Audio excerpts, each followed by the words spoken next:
Leo imekuwa siku ya kipekee na tunashukuru Mungu kwa sababu tumeweza kukusanyika kama single parents katika mahala hapa na tumeweza kujifunza mambo mengi zaidi kwa sababu tunajua ya kwamba katika society single parent hawajaweza kukubatiwa vizuri, wanaonekana kana kwamba ni watu ambao wako nusu.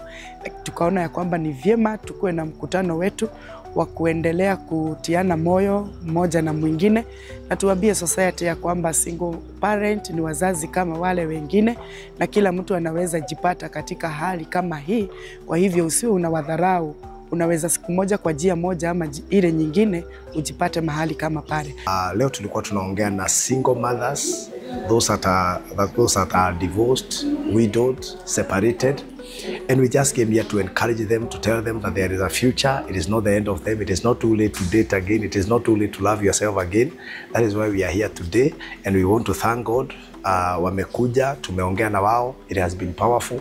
And we are praying that all the things that we have spoken with them, the prayers that we have made, that their lives will never be the same again. Give them the respect ambayo inastahili, waheshimu, wasupport mahali unaweza na Mungu wetu ataweza kukubali. Tumefunzwa jinsi ya kulea watoto wetu na ningehimiza kila mmoja wetu ajifunze kupenda watoto hao wa single parent juu wana tabia mzuri na ni watoto wazuri.